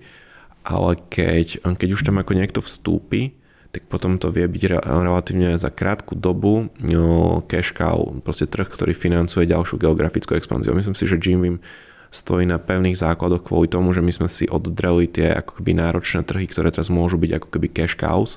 Spravili sme Ukrajinu, čo akože nie je vôbec jednoduché. Myslím si, že sme jedna z mála firiem z Československa, ktorá má taký akoby, že ktorá je jednotka v určitých tých kategóriách na Ukrajine. Podobne to máme napríklad Srbsko-Bosna. To sú ako jediné 3 krajiny, ktoré robíme mimo EÚ. Ale potom ešte napríklad Grécko. Ono je geograficky tak na periférii EÚ, že si tam ako veľa európskych firiem ako nekonkuruje. A to už je ako možno aj z pohľadu nejakého GDP per capita a obyvateľov už celkom zaujímavá krajina. A to, že sme si tam ako vytvorili veľmi silný market share a je to dnes už v nejakej pozícii cash cow, že to vie financovať tú geografickú expanziu v dachu, tak toto si myslím, že je vec, ktorá nás akože dokáže odlíšiť proti iným konkurentom. Nastavujete tu marketingovou strategii fakt jako lokálně teda? Prostě máte tým, který je prostě alokovaný vyloženě na ten trh a... Nebo to je to spíš jako centrální nějaký řízení těch, nebo jak? Na našom marketingovom oddelení pracuje asi 100 ľudí a takých 40 pracuje v lokálnych tímoch a 60 v centralizovaných operáciách. Čiže ten náš marketing má určité časti centralizované a určité decentralizované. A my, ešte sa to aj celkom vyvíja, že my sme kedysi mali pozície špecialistu na marketplace iba akoby v Poľsku na Allegro, lebo to bol jediný ako taký trh, kde bol veľmi silný lokálny marketplace. Ale dnes už máme centralizovaný tým pre všetky ako marketplace, že sme spravili rozhodnutie, že toto ideme centralizovať. Potom určité veci nám vôbec nedáva zmysel centralizovať, čiže napríklad PR-ko, influencery, sociálne siete, čiže ako keby myslím si, že veľkú časť marketingu musíme robiť lokálne a potom ešte musíme robiť lokálne aj veľa vecí, ktoré sú iba v tej jednej krajine, že napríklad nedávno to bolo to Allegro v Poľsku.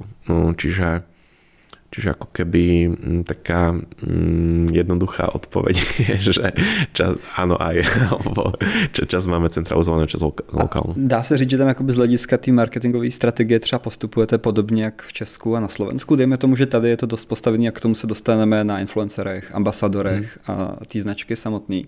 Tak hledáte prostě i v těch zemích lidi, kteří zapadnou, spojí se s tou značkou fakt jako třeba na další dobu a budou tou výraznou tváří? Je to jako podobný, jdeme tomu systém?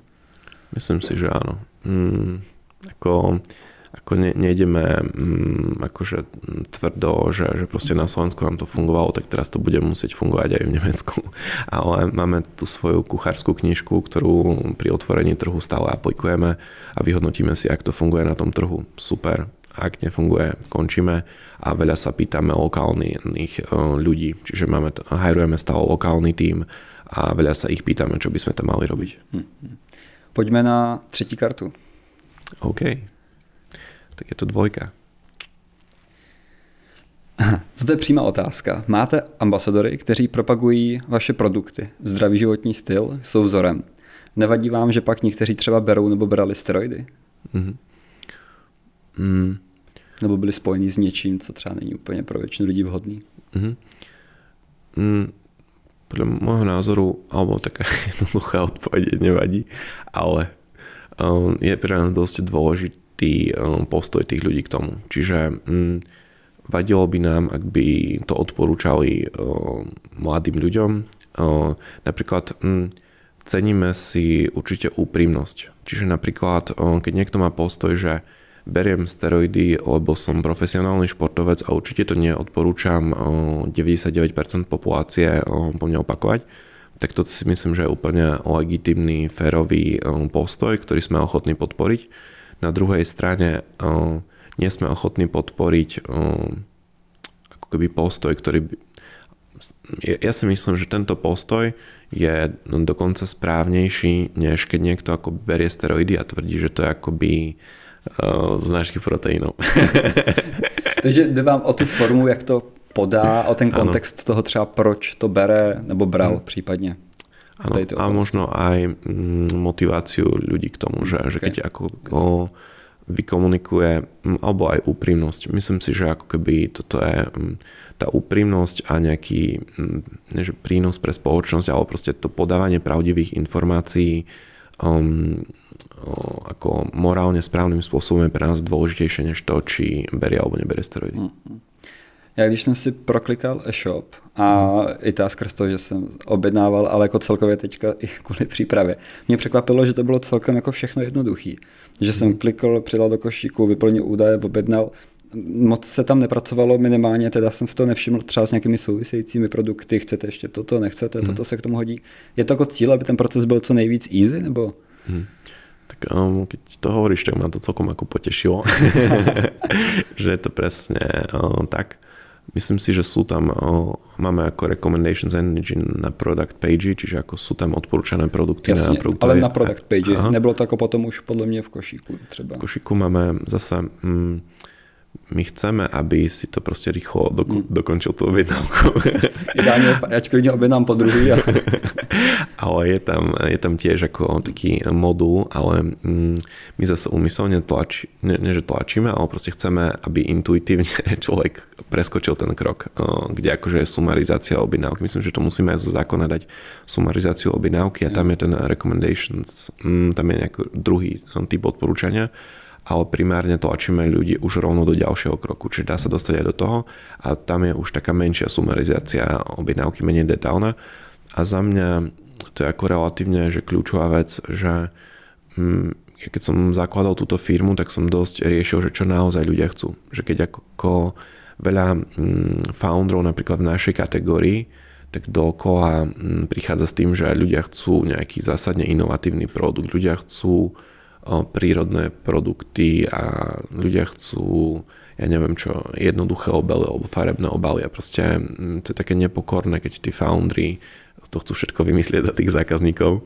A keď sa pre mňa začnú tí foundry pýtať, čo chcú zákazníci naozaj a nejakými sofistikovanejšími metodami, dotazníková metóda na akademickej pôde nie je veľmi sofistikovaná metóda, ale dá sa aj tie interviews, aj dotazníky sa, nie je to akože rovnaká úroveň, že keď si niekto akoby naštuduje detailne, ako naozaj viesť interview, alebo ako robiť dotazníky, tak si myslím, že tam častokrát z tých výstupov dôjde k tomu, že častokrát zákazníci e-commerce chcú práve že totálne smooth proces, nechcú riešiť reklamáciu, chcú šetriť svoju energiu a svoje kognitívne schopnosti na iné veci, na sledovanie reality show, neviem čo, a nie na komunikáciu s e-shopom. Že říkáš, že většina lidí má záložku Jibim a vedle toho Love Island niekde a přepínáš sa. My nechceme obťažovať našich zákazníkov s vecami, ktoré nemusia robiť, čiže snažíme sa, aby do toho dali minimum energie a bolo to ako keby dobre správne. To mě pak vede k e-shopu samotnému. Mně připadá hrozně jednoduchý. Kdybych to jako vzal, tak kdyby to byla nějaká klasická šablona na ShopTetu. A teďka jako ten vizuál je vždycky hrozně subjektivní, ale nutí mě to položit otázku, jestli jako plánujete nějakou modernizaci, nebo jestli cíl vlastně, aby byl jakoby takový jednoduchý. Prostě je to fakt super easy, nic moc jako tam kolem není, jednoduchý blok. Tak jestli toto prostě něco to funguje, nebo to nebyla priorita třeba úplně? A tím nechci říct, že teďka by to nevyznělo, že je škaredý, ale nechtěl jsem tu otázku položit v tomto ohledu nějak citlivě, ale prostě bylo to něco, na čím jsem přemýšlel, protože spousta třeba těch jako e-shopů, když tam přijdu, tak jakoby vypadá jako fakt super moderně a tento je jako trošku jiný. Hej. Ďaká samo, že to takto taktne podávaš. Aby si mě neodešel odsud, ještě máme přece jenom pár témat před sebou. Bychom byli na konci. Tak z môjho pohľadu cieľom e-shopu nie je, aby mal z neho umelecký zážitok zákazník. Dobrá odpoveď. A je to také, že na jednej strane mi strašne ako lichotí, keď povie, že to je jednoduché. Na druhej strane za tým je akoby 50 interných vývojárov, strašne veľa technológií. A peniaz. Čiže ten ako keby čiste frontend je kombinácia zo pár open sourceov a teraz refakturujeme veľkú časť do Reactu, čiže takého by javascriptového jazyku. Čiže ako keby fakticky, ako je to hrozne, že na backende je to strašne zložité a na frontende to vyzerá ako jednoducho. Ale myslím si, že keď sa pozrieš možno na úplne že veľké weby, oni častokrát nie sú najkrajšie. Že keď si porovnáme nejak akoby taký subjektívny dojem z Amazonu a možno čo je myslím, že najväčší e-commerce a ja si myslím, že som našiel množstvo maličkých e-commerce webov, ktoré sú krajšie a toto absolútne nie je náš akoby cieľ, tak krása toho webu, čiže my veľmi pomaly pracujeme so zmenami, snažíme sa ako keby, aby to bolo primárne praktické, jednoduché na používanie a čo sa týka redesignu, tak to nerobíme takým ako big bangom, že zajtra si otvoríš Jimmy a už vyzerá úplne inak, že ten redesign tá stránka sa mení po strašne malých akoby krokoch, že sú také akoby weby, kde si vieš pozrieť, že ako vyzerala stránka pred rokom, 2 a podobne, tak tam keby si to takto ako preklikal, tak my sme tam robili za tie roky veľa drobných dizajnových zmien, ale vždycky tá user story alebo to business zadanie bolo, že chceme, aby to bolo užitočnejšie pre zákazníka a nechceme, aby sa uprednostňoval taký akoby vizuálny dojem z toho. Je pravda, že když se zamyslím nad těmi velkými, tak ne vždycky to vlastně bývá jako úplně to nejhezčí, ale možná to nejpraktičtější. Já jsem právě třeba myslel ty věci typu, že je nějaká kategorie a u toho třeba mývají nějaký obrázek a podobně. Jo, to byla vlastně jako to, na co jsem se díval, což tam právě třeba chybí, je to prostě jenom soupis těch kategorií a podkategorií. Takže to jsem myslel. A nicméně zaujalo mě, že v poslední době, nebo minimálně ten pocit mám, možná to už je delší doba, ale nabyl jsem dojmu toho, že ty se snažíš víc a víc teďka pracovat na té osobní značce. Nebo minimálně je můj dojem, že poslední třeba rok, 2, 3 je tam jako víc vystupování ve veřejném prostoru a celkově na sociálních sítích a i ta kvalita potom třeba těch výstupů na sociálních sítích, což je aspoň teďka něco pozitivního po tom, co jsem řekl o webu. Ale je zatím nějaký cíl se dostat jakoby víc třeba jako ten founder a CEO do nějakého povědomí a vlastně být vedle té značky, to není jenom Jim Beam, ale to i jako Dalibor Cicman, nebo... Hej. Tak prvá vec je, že máme trošku akoby issue s tým, že máme revenues veľmi distribuované medzi veľa krajinami. Čiže my máme z Česka a Slovenska nejakých 20% tržieb a to akoby podiel na celkových tržbách medziročne akoby klesá tým, že rastú nám iné trhy rýchlejšie. Čiže nie je to ako keby ten dôvod nie je akože navyšovanie tržieb, ale predanie viac proteínov. Skôr to vnímam, že tá moja pozícia sa v čase vyvíja a myslím si, alebo sú pre mňa inšpiráciou CEO z takých akoby moderných firiem a oni častokrát robia tento obsah. Myslím si, že je prospešný voči aj interným a externým stakeholderom alebo má to množstvo nejakých akoby benefitov, na druhej strane mi to berie časť commitmentu, ktorý by som možno mohol investovať do budovania firmy a je otázne, či by boli akoby lepšie ekonomické výsledky. Ale ja tam vidím prvý ako keby pozitívny dopad, že je to ako keby komunikované aj dovnútra kolegom, čiže možno si pingneme na Slacku aj tento podcastík a vypočujú si to moji kolegovia. Myslím si, že to dosť pomôže, keď akoby aj takouto metodou komunikujem už s mojimi stovkami kolegov o tom, ako uvažujem, čo vlastne robíme, dozvedia sa tam, čo robí možno iné oddelenie. Čiže je to na jednej strane také, že som konzistentný vo vnútri firmy aj na vonok. Druhá vec je potenciálni kolegovia. Čiže toto si myslím, že môže identifikovať, že ktorí potenciálni kolegovia by chceli participovať na týchto akoby veciach a odfiltruje to ľudí, ktorí nechcú, takže radšej veľa kandidátov, keď je na pohovor, tak si googluje o firme, možno si tiež vypočuje tento podcast a na základe toho sa rozhodne, či nám pošlo alebo nepošlo CVčko. A to je veľmi akože dobre, keď nám aj nepošlo CVčko, lebo my proste možno takto tiež, ako je to z oboch strán filter.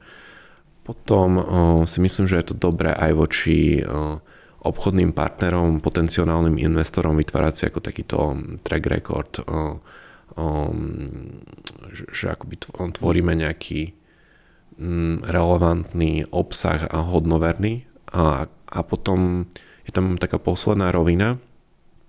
Ja sa snažím každý mesiac ako dať nejaké peniaze na charitu a uvažoval som nad tým, že ako by som vedel viac pomôcť svetu a s menej zdrojmi.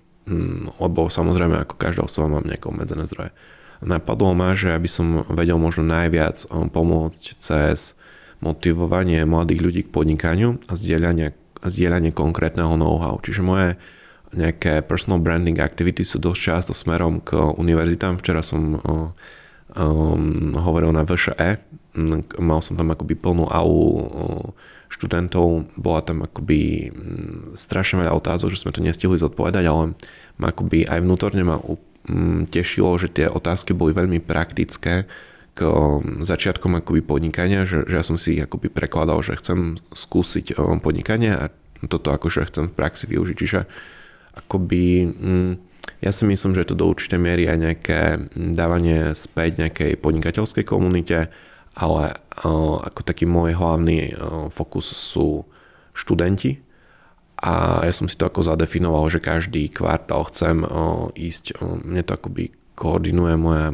asistentka, že chcem ísť na určitý počet škôl, pôjdem do určitého počtu podcastov, to isté, čo sa týka podcastov, ja tam mám o mnoho viac akoby requestov, než chodím, že ja si dávam konkrétny počet podcastov, konkrétny počet verejných vystúpení, konkrétny počet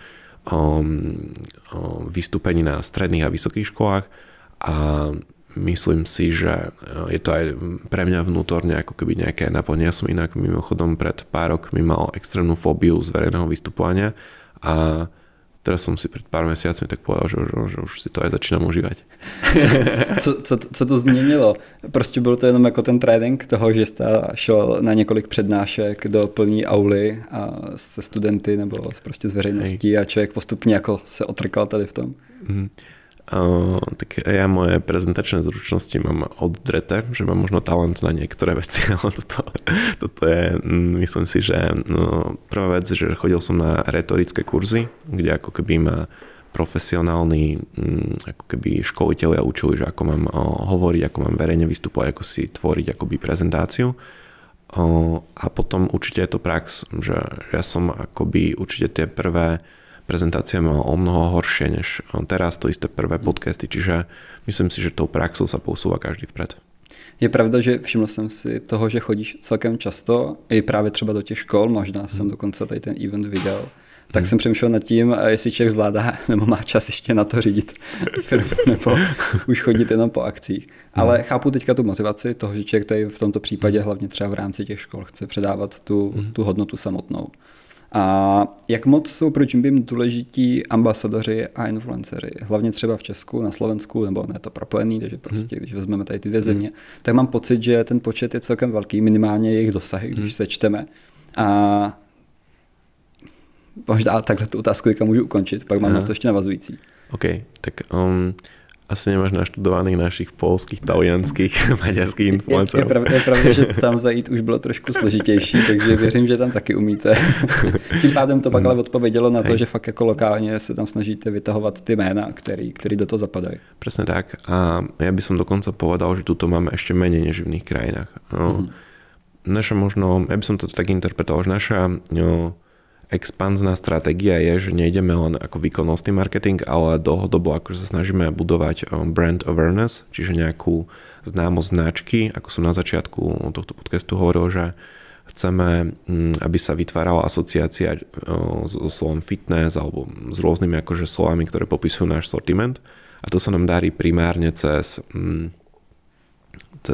sociálne siete influencerov, televíznu reklamu a my napríklad, čo sa týka sociálnych sietí, to máme relatívne silné, keď akoby, že porovnáš s konkurenciou, skoro v každej krajine máme naozaj veľký traffic zo sociálnych sietí. Že keď si hodíš do SimilarWebu nás a lokálnych kompetitorov, tak toto je ako náš fokus, že zo sociálnych sietí ťaháme veľa trafiku a to súvisí s tými brand awareness kampaňami. Potom influenceri sú naši ako keby parťáci, kamoši, dlhodobé vzťahy a proste naprieč všetkými krajinami proste organizujeme s nimi večere, stretávame sa, tvoríme s nimi spolu množstvo obsahu aj na primárne na našej YouTube kanály, na svoje si už zvládnu aj bez nás. Je pravda, že spousta z nich zvládne svoj obsah. No je to tak. No a ako keby, to je ako keby ďalšia taká časť. Je tak akoby dosť zaujímavá z môjho pohľadu štatistika, že ja si myslím, že veľa menších firiem robí chybu, že nadhodnocuje významnosť marketingu, ktorý má krátkodobý dopad. Čiže napríklad Google Search má krátkodobý dopad. On má okamžité revenues, je to dobré merateľné, ale ten krátkodobý dopad z toho nerobí. Keď si to poriadne pomerám, tak to nadhodnocuje významnosť. Naopak influenceri, sociálne siete, ktoré sa ťažko dotrekujú, napríklad TikTok a zároveň aj televízna reklama. My ideme dosť veľa televíznej reklamy, ale mimo Československa, tak tie majú dlhodobý dopad. A my na to pozeráme, na ten náš akoby marketingový budget, že máme výkonnostnú časť, ktorá je dnes asi taká 1/4 a tam ako keby to robíme na základe nejakej rentability. Čiže je to, ten tím sú, že Python vývojári, ktorým financie dajú čo najštrukturovanejšie dáta a oni riadia milióny kampaní zapínaním, vypínaním cez nejaké feedy a automatizácia algoritmy. A potom je tá druhá časť brandová, tie 3/4 budžetu a tam Tam máme fokus primárne na tých akože strategických trhoch, čiže teraz budeme podpisovať prvé spolupráce v Dachu, máme to dosť dobre rozbehnuté v Itálii, v Poľsku a tam ideme práve tieto formáty, ktoré sa veľmi ťažko merajú, ale majú dlhodobý dopad. Jo, mně právě přišlo zajímavé, že to je dost postavený tady na těch ambasadorech a říkal jsem si, že tím, jak ty spolupráce jsou dlouhodobý, že jsou už prakticky členové firmy. Do jistý, jako, oni nejsou asi přímo členové, jako zaměstnanci nebo něco takového, předpokládám, ale spíš je to prostě výkon asi přes to, co přes ně proteče, přes jako odlišák zpět, nebo nevím, jak to mají, ale nejsou jakoby úplně kmenoví zaměstnanci. Je to jenom prostě fakt jako long-term spolupráce. Je to long-term spolupráce, je to partnerstvo dlhoročné a je to oni ako technicky ako, majú viacero akože spoluprác. My sa snažíme možno mať najintenzívnejšiu spoluprácu s tými ako nejakými kľúčovými, čiže častokrát aj pre nich to je, myslím, že Jim Beam taká, že aj pre nás to je kľúčová spolupráca, aj pre nich. Snažíme sa mať ako nejaký dlhodobý vzťah s nimi a vyberáme si ľudí, ktorí sú častokrát že veľmi chytrí a bude sa s nimi akože dobre spolupracovať v dlhodobom horizonte. Dá se říct, kolik třeba jako přes ně proteče toho podílu na tom trhu díky právě těm kódům, předpokládám, že do jistý míry. Samozřejmě někdo udělá nákupy i mimo, takže to je možná pak hůř měřitelný. Nie všetci majú kódy a to je zámer. Čiže my máme akoby rôzne typy týchto influencerských spoluprác. Jeden typ je, že platíme za brand awareness. To znamená, že nejaká akoby celebrita, my nespolupracujeme s Leošom Marešom, ale hypoteticky Leoš Mareš spraví si nejakú kampaň na svojich sociálnych sieťach, kde oboznámi svoju cieľovú skupinu alebo jeho sledovateľov s našou značkou. Toto môže byť akoby krátkodobejšie a toto je ako keby jeden typ spolupráce, kde nepoužívame tieto kupóny. Tie kupóny používame primárne v takých ako keby dlhodobejších spoluprácach a potom ešte máme také akoby incentívy spolupracovať s ľuďmi, ktorí nám pomôžu pri tvorbe lokálneho obsahu. Čiže my ideme YouTube kanály vo všetkých krajinách, v ktorých sme, lokálne sociálne siete vo všetkých krajinách, v ktorých sme. To sa veľmi ťažko tvorí zo zahraničia. Čiže na to potrebujeme ako keby nielen lokálne týmy našich kolegov, ale aj lokálne týmy influencerov. No a naši kolegovia koordinujú tvorbu tohto obsahu, ktorý sa potom umiestňuje aj na naše sociálne siete, aj na ich. A to je ako nejaký, dajme tomu, že tretí typ spolupráce. Ale tie kupóny z môjho pohľadu nie sú akože až tak vypovedajúce. Z môjho pohľadu najväčšia hodnota na influenceroch je ten ako influencing v zmysle zmeny názoru. Že niekto ako dajme tomu, že začne brať ashwagandu, lebo to povedal nejaký influencer, že to potláča vypaľovanie kortizolu a je viac ako vyčilovaný, tak toto má obrovskú hodnotu, že niekto zmení svoje zákaznícke správanie a tie kupóny častokrát sú nejak akoby zotrvačnosť, že oni to akože komunikujú, ale pravdepodobne by tí ľudia nakupovali u nás aj bez tých kupónov. My to berieme skôr ako nejakú motiváciu, aby komunikovali náš brand a zároveň je to také, že je to do určitej miery, že tí podľa mňa zákazníci môžu použiť kupón a tým podporiť svojho ako keby obľúbeného influencera. Že mne to je akože dosť sympatické, že tí zákazníci hlasujú o tvorbe online kontentu aj svojou peňaženkou. Podle čeho vybíráte ty tváře? Ty jsi zmínil, že musí být chytří, musí mít samozřejmě asi blízko nějak obecně jako k fitness. Jsou tam ještě nějaké další kritéria, které jsou podstatné? Tak my máme na to taký, že interný vzorec dokonca. Čiže my si pozeráme, dajme tomu, že relevanciu z fitness, pozeráme si samozrejme čísla na sociálnych sieťach, že niektorí sú možno veľmi relevantní, ale nemajú čísla.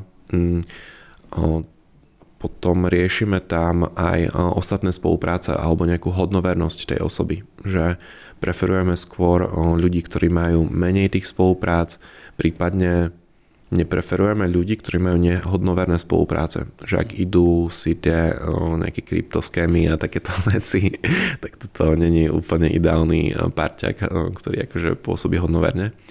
No a my sme za tie roky si vypilovali taký akoby interný vzorec, ktorý nám vypočíta takú našu internú veľmi v úvodzovkách hodnotu, ktorú akože nám vie akože doručiť tá osoba. A potom my máme, myslím, že to je už 300 zmluv s influencermi v rámci tých všetkých krajín a tie sú máme k tomu akože nejaké všeobecné guideliny, ale na konci dňa sú tie zmluvy veľmi individuálne. Pojďme na předposlední kartu. OK. Už se pomalu blížíme k závěru. A je to 5. Tak, pod 5 máme otázku, jaká česká nebo slovenská, československá, to je jedno, firma nebo firmy tě nejvíc inspirují a čím případně?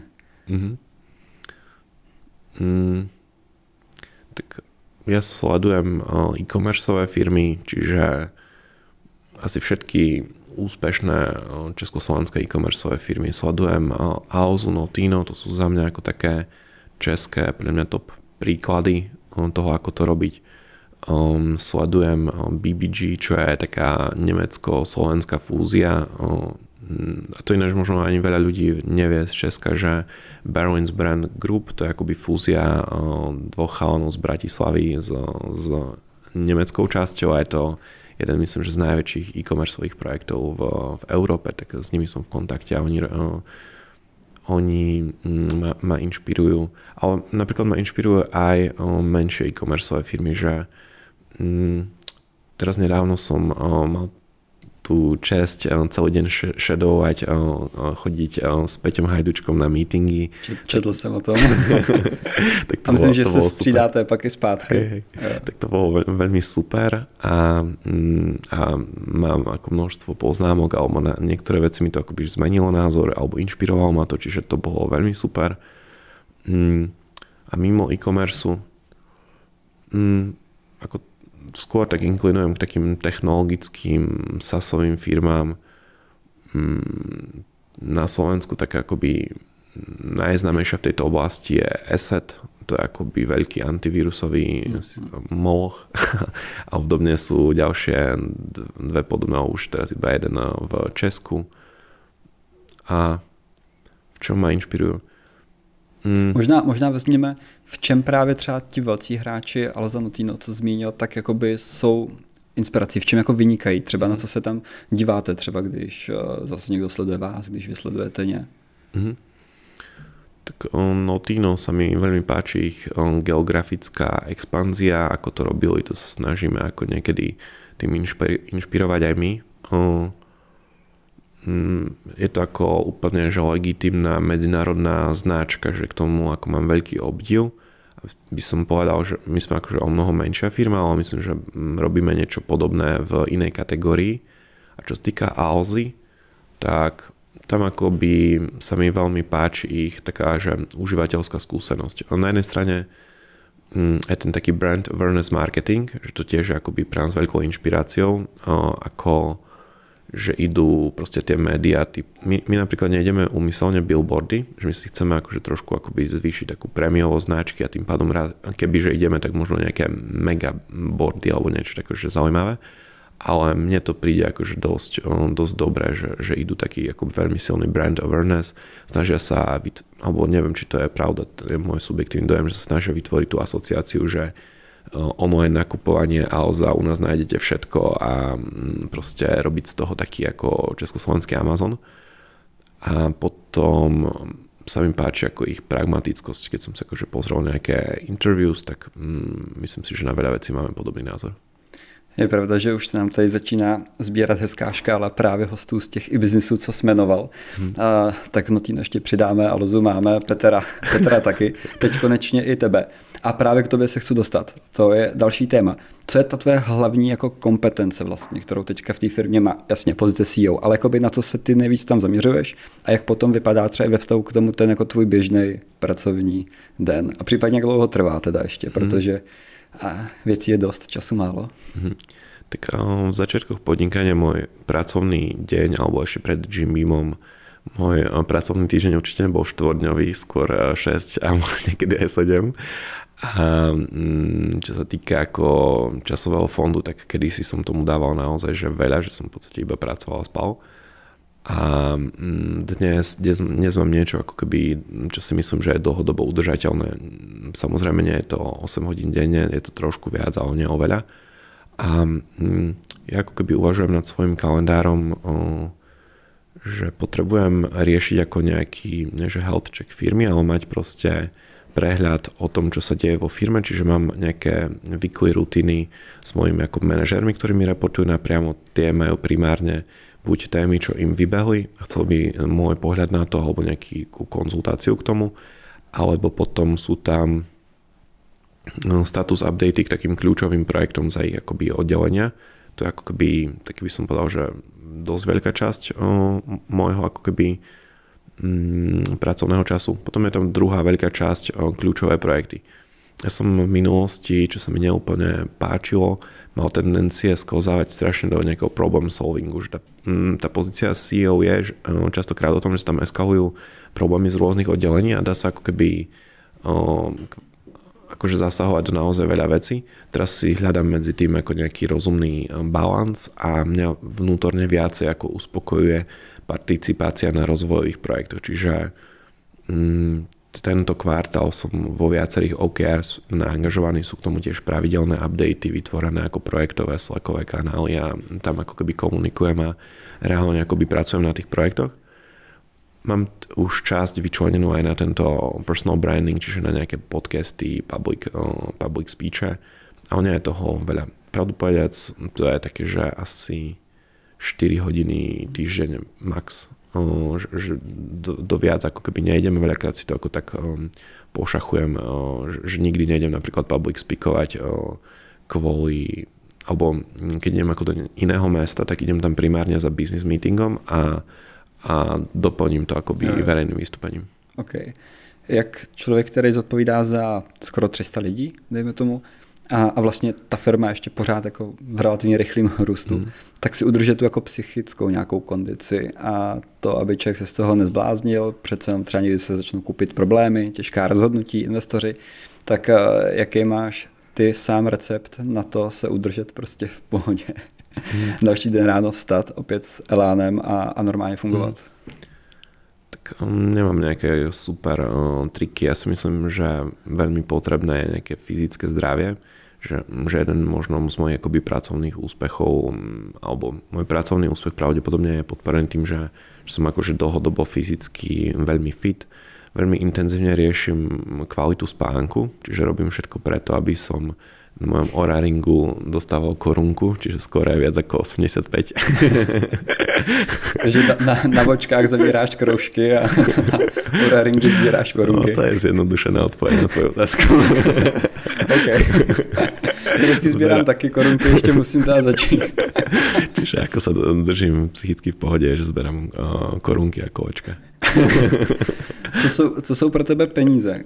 Když vezmeme, tak kdybys prodal jako Jim Beam nebo nějakou část, a byť už ta jako část byla, tak ta byla použita samozřejmě jako na růst, tak peníze už asi nebudou jako tolik úplně tím hlavním motorem, nebo minimálně bych řekl, že třeba nebudou takovým hlavním motorem. Tak čím pro tebe jako soudce vlastně teďka ta motivace? Ja si myslím, že ani v začiatku Jim Beamu pre mňa peniaze neboli motivácia. Peniaze sú pre mňa prostriedok na realizáciu cieľov. Alebo ako ja čo sa týka súkromných cieľov, tak mám mnohonásobne akože viac disponibilných zdrojov na uspokojenie týchto cieľov. Čiže tamto, že vôbec neriešim, že tamto všetko akoby odkladám niekde bokom, aby som k tomu mal ako minimálny nejaký, musel tomu dávať minimálny mentálny fokus. A čo sa týka pracovných peňazí alebo firemných peňazí, tak tam je to za mňa akoby, nie je to pre mňa osobne motivácia, ale je to v biznise je to kľúčová vec. Proste vytvárať veľkú maržu a nakumulovať veľa disponibilného cash flow, zaalokovať to do projektov, ktoré majú najväčší potenciál, že posunú firmu, čiže tam to vnímam ako prostriedok na realizáciu veľkých vecí. Jak bereš jako vůbec tu hodnotu těch peněz, respektive to, co si za to můžeš pořídit? Protože u někoho mám pocit, že mu jako tu hodnotu dodává to, že místo, já nevím, Gantu si koupí Gucci a místo biznesu poletí first class. Jsou to jakoby věci, které pro tebe zvedají jakoby nějakou tu hodnotu a požitek z těch peněz, nebo prostě tadyhle jako to už není zlepšení třeba kvality, který zas tak jako vnímáš a prostě spíš to bereš, chci říct, skromněji, ač třeba biznis samozřejmě není skromný, už je to jako dobrý level, tak jak jako vnímáš tady toto? Vztah mi to vlastně i k tomu jako konzumu, tomu utrácení. Tak ja myslím to, že blbo a ja vôbec nemám čas sledovať, že aké je nový Rolls Royce a čo má nové Gucci. že ako, nie, že ma to nebaví, ale no fakticky ma to nebaví. Čiže ja mám ako keby moju mentálnu kapacitu alkujem do biznisu, baví ma napríklad vzdelávanie sa, snažím sa konzistentne vzdelávať popri biznise a tým pádom mi už nezvýši čas ako analyzovať tak ako keby, že čo si viem predstaviť, že by mohlo byť že super drahé, že nejaká vila alebo jachta, že ako samozrejme rád cestujem, doprajeme si s manželkou akože dobrú dovolenku, ale aj drahú. Když už tak pořádne. Ale myslím si, že žijem taký akoby relatívne porovnateľný život s dobre zarábajúcim manažerom. OK. Pojďme na poslední kartu. Uvidíme, co bude pod kartou číslo 4. Zakončíme to otázkou, co byla tvoje největší chyba v Jim Beamu. Kdybys měl vytáhnout nějaký nejhorší rozhodnutí, co jsi udělal a mělo dopad, ať už třeba finanční nebo nějaké jiné. Tak tá chyba sa dá chápať z rôznych pohľadov v Jim Beame. Myslím si, že super vec, čo robíme v Jim Beame je, že od začiatku to riadíme dosť ako keby takým agile spôsobom, že minimálny produkt s minimálnymi zdrojmi rýchlo pustiť, rýchlo zberať feedback, tým pádom nespraviť akože nejaký zásadný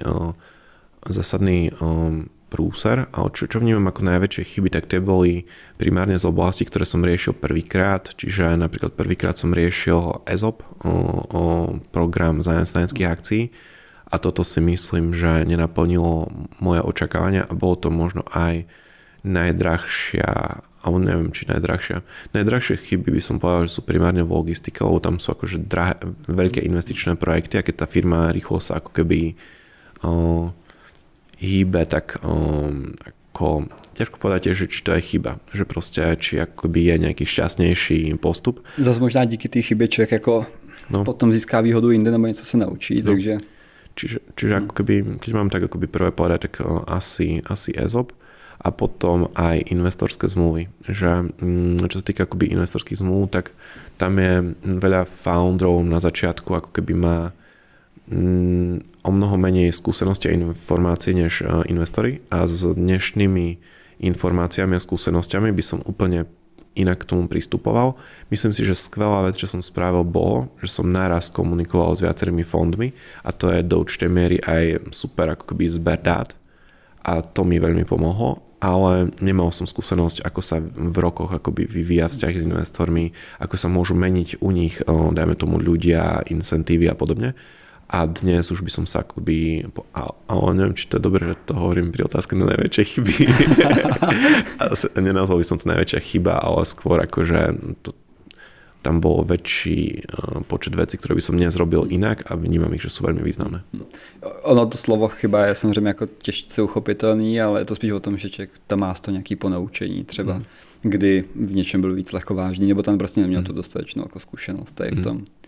No dobré, děkuju, jsme na konci, ať můžeš vyrazit do Bratislavy, zpátky do domoviny. Myslím, že obsah byl naprosto skvělý, dostali jsme, co jsme chtěli, doufám, že hlavně posluchači dostanou, co očekávají a to je právě ten hodnotný obsah zaměřený na biznis, takže já ti moc děkuju. Ja ti ďakujem pekne samo za pozvanie a tiež verím tomu, že to někomu pomohlo. Děkujeme i vám, vážení posluchači, budeme se na vás těšit samozřejmě u dalšího dílu. Nezapomeňte dát odběr na sociálních sítích našich, Jim Beamu a samozřejmě i našeho partnera Alzy a my se na vás budeme těšit zase u dalšího dílu. Na viděnou.